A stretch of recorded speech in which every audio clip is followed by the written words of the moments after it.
welcome back. This is Inland Northwest Native News. I'm your host, Jeff Ferguson, and we are back for another morning episode. This is December 3rd, 2020, and we're just checking in with you. My host here. Good morning. Ches squelks to everybody. I'm Margo Hill, and I'm pleased to join Jeff this morning.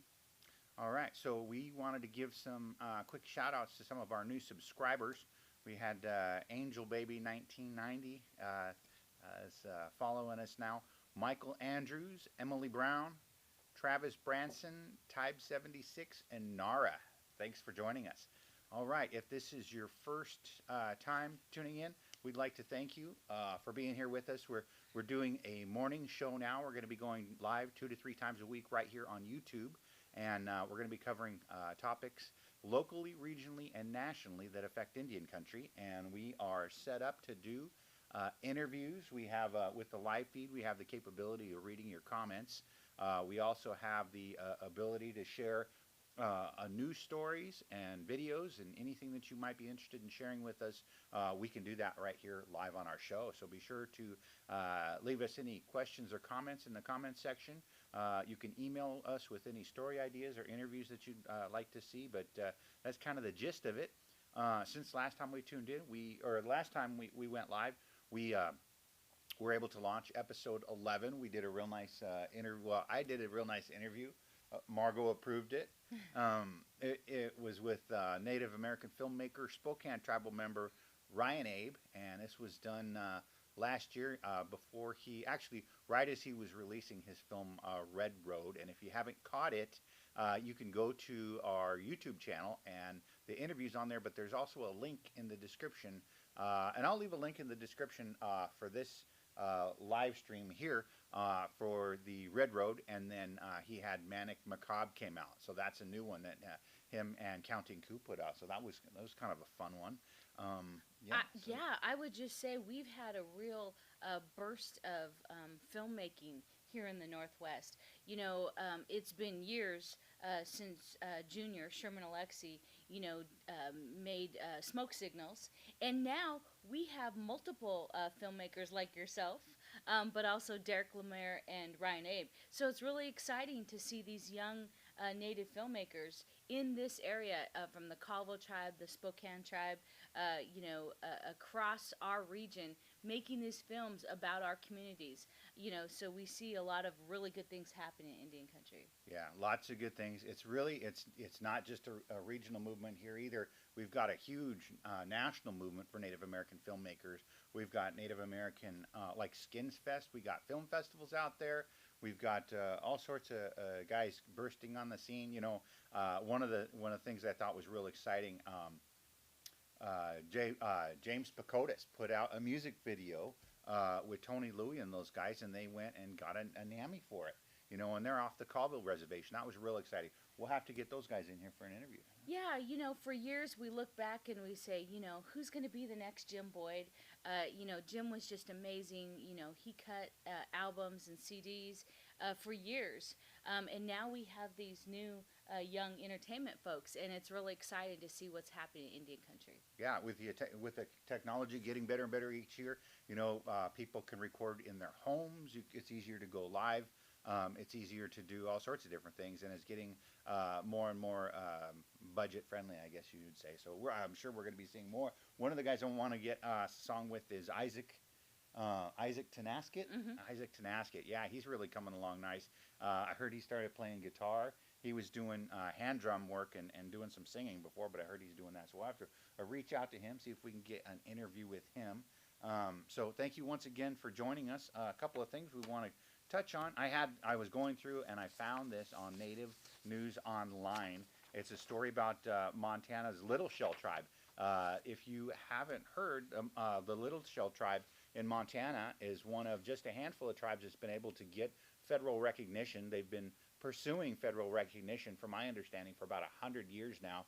In this article, it talks about upcoming deadline in order to spend the CARES Act money that they received. So I just briefly went over this, and to skim it out, what I found out was that these guys, as a new tribe, have a lot of growing pains, I guess you would call it. But when the CARES Act was passed to help out with COVID money, they were given a deadline just like all the other tribes that they need to spend this money by December. So they went out and bought a bunch of vehicles, trucks and vans to get their people, to get their peeps back and forth to the medical centers and to get them back and forth for education purposes. And they went ahead and bought a building so they could house their administration and run the tribe out of there. But, you know, that deadline's coming up so fast. I know that some of the challenge in Indian country can sometimes be just spending the money before it's too late. I know you did some work in administration for the Spokane tribe. Did you guys ever come across anything like that where you were had a deadline, you had to spend the money? Do you have anything like that that ever happened? Oh yeah, we had ARA funding, Americans Reinvestment Act, during the Obama. We had, you know, $1.4 million that we had to spend within a 3-month period.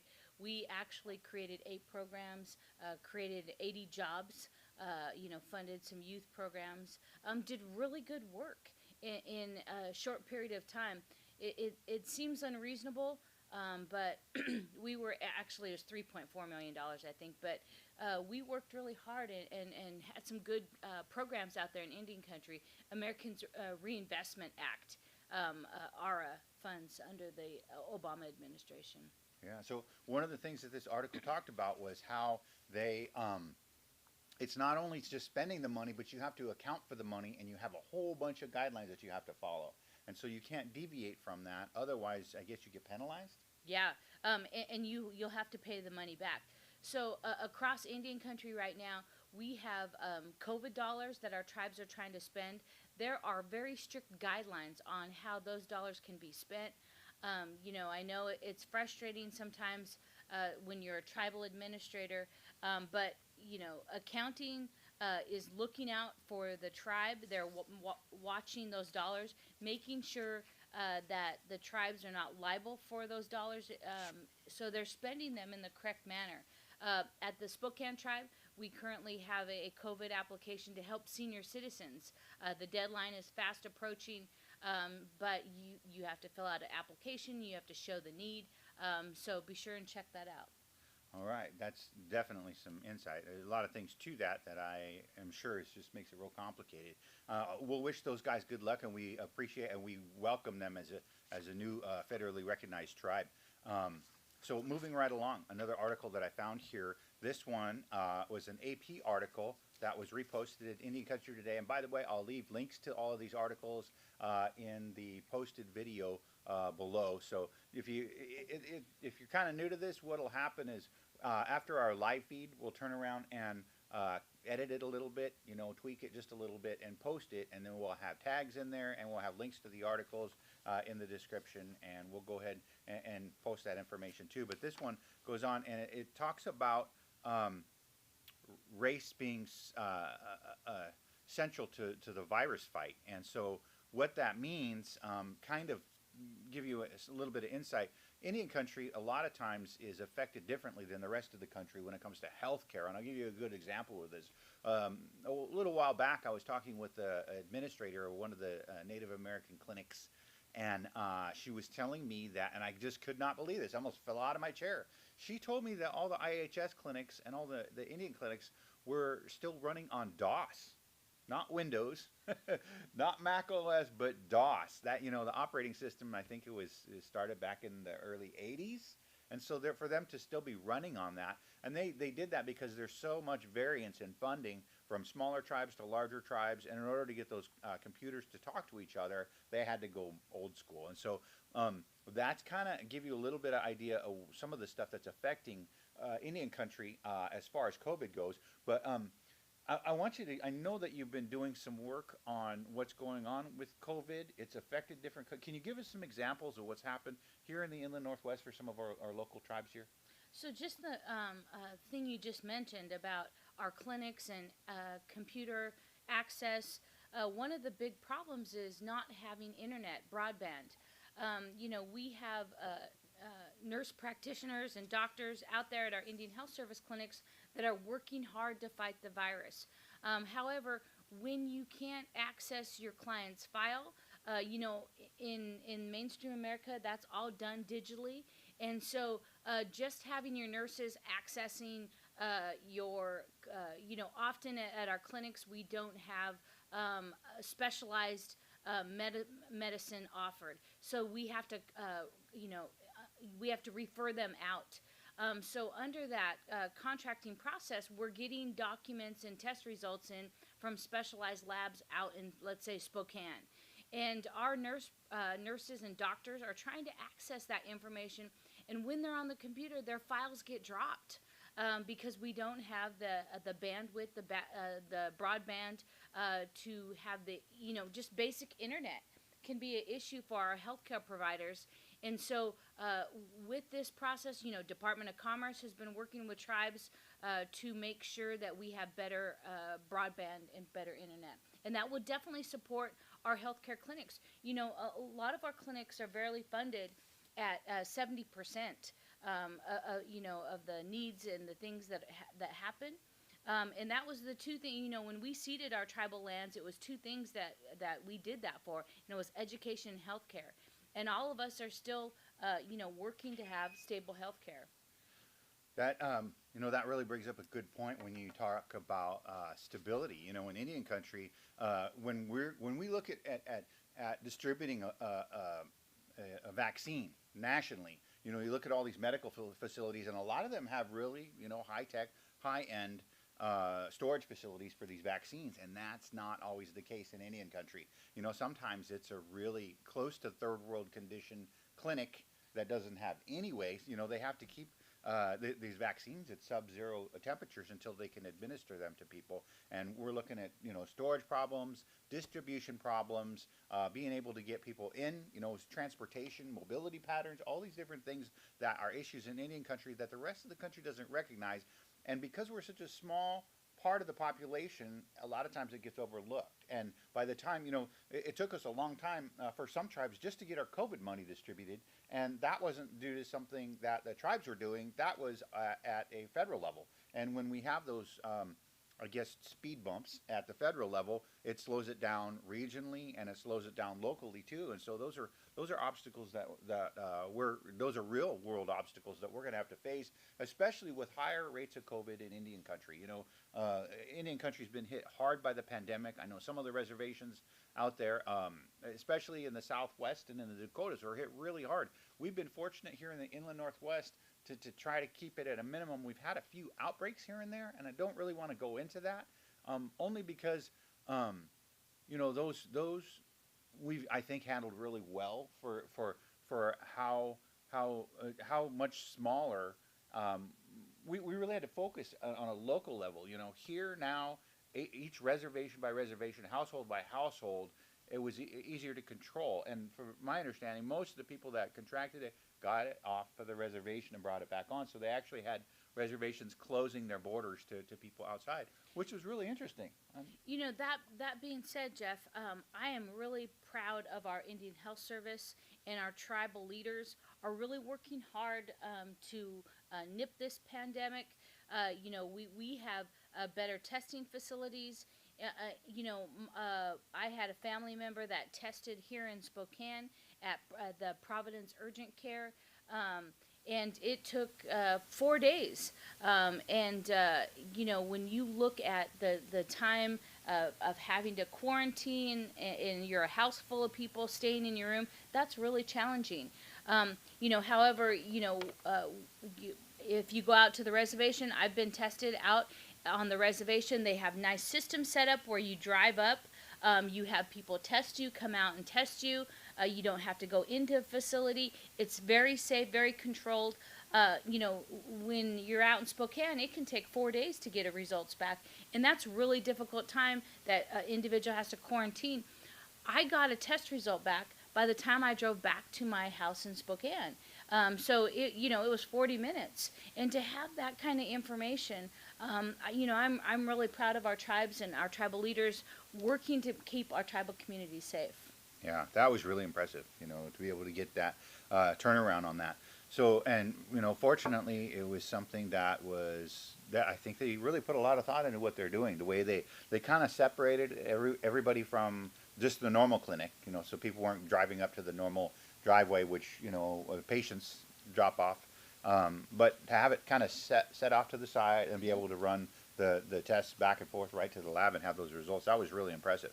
So anyhow, moving right along, I'd like to move on, and I don't want to try to cover all things COVID, but anyhow, I'd like to move on. We know in one of our previous morning shows, we talked a little bit about the different candidates that were in this last election, and one of the big ones that we're all keeping an eye on is Deborah Haaland.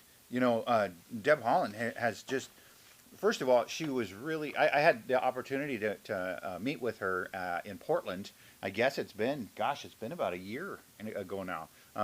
Next month it'll have been a year ago I met her down there in Portland, and what a neat lady. She just got up. She really brought it. She's so calm and so collective and just so really nice composure. And when she got up to talk, man, you could have heard a pin drop. She just captivated the whole room and just really brought it. It was really exciting. But she is in a position where she's being vetted for the Department of the Secretary of Interior.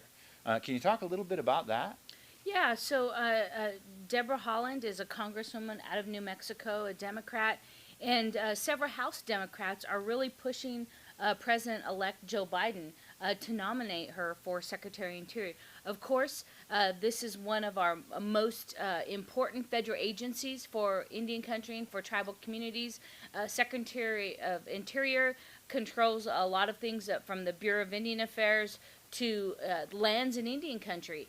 And for many years, we've had interiors that were somewhat aware of tribal issues and tribal communities, but never have we had one of our own as Secretary of Interior. We've had great assistant secretaries, of interiors, Kevin Washburn and a number of other folks that have served as assistant Secretary of Interiors, but never a top federal agency. Here, though, I could tell you, Jeff, the concern is when you have somebody that's a U.S. congressperson, they are really valuable in the position they're currently serving. Deborah Haaland has brought forward legislation for Indian country on murdered missing Indigenous women, Invisible No More, Savannah's Act, and so she's played a key role in bringing some of our legislation forward. Yeah, well, that's really exciting when we have when we have the opportunity to get a seat at the big table.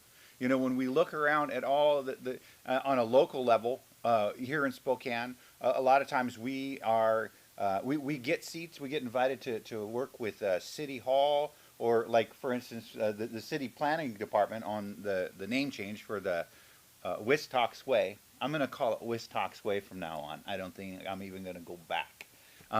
But to work on a local level, and then also be able to work on issues at a state level, like with the governor, like the missing and murdered Indigenous women, but to be able to have somebody at the big table at a federal level, a Native perspective, looking out for Native people at that level is really exciting. And I think if we can get the ball rolling and build enough momentum, if this happens through this administration, we might even be able to keep that momentum going into further administration. So it's really exciting time to see that. So really appreciate your insight on that. Moving right along, don't want to keep her, but we also got a couple other stories. I know that, here's one real quick, the Keystone XL pipeline. So I saw this one. It was kind of interesting. Again, this is a story I pulled off AP, and I will leave the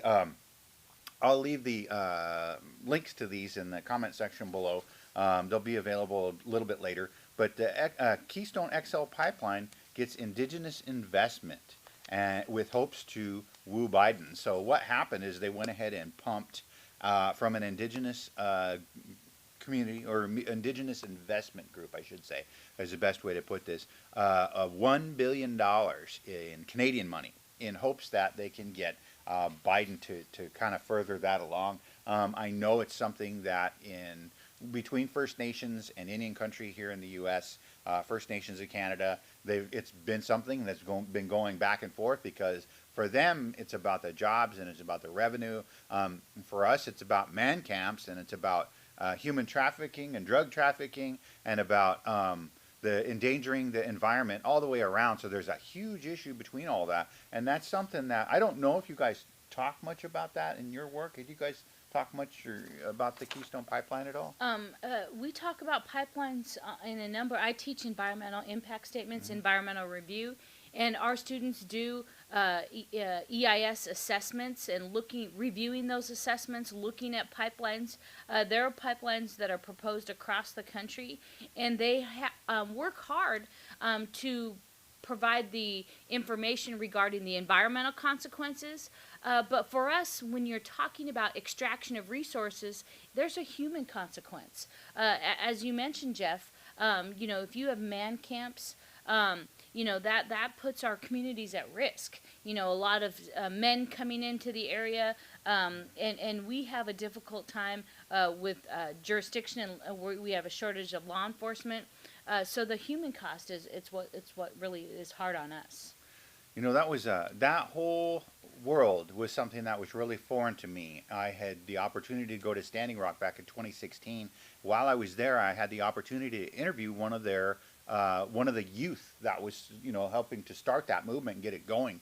And he told me, which was a real eye opener. I had gone there, I had heard about it, been watching the movement, and it was about this pipeline and all these different things. And I couldn't figure out. These guys have such passion, such motivation for these young people to be looking forward was, I thought really progressive. But he really opened my eyes to the issue of human trafficking. And when I was talking with him, I said, well, what motivates you? And he said, well, for me, it's not necessarily about the environment as much as it is about right here and now on this reservation and our reservation. Because he wasn't from Standing Rock. He was from a different reservation. But he talked about the man camps. He said, when those man camps move in, they are lawless. There's nobody there. These guys have a pocket full of money. They have all the drugs and booze that they can handle, and they bring people in. The sex trafficking through the man camps was really what he was afraid of, because he had family members that had been victimized through this. And he told me a whole story of to kind of sum it up, he was not ready to have another man camp come and victimize another indigenous community. And that was his big fight. I was like, wow, I never really thought about that. And since then, we've had some real good eye openers. Wind River came out, and I know there's been a lot of national coverage on the man camps, but it's still a problem. There is still lack of funding for law enforcement. And then, of course, we go into things like being able to enforce law on reservations and the gerrymandering factor. Can you talk a little bit about that? Why it's so hard for Indian tribes to prosecute non-native people on native lands? I spent entire months teaching federal Indian law over a quarter.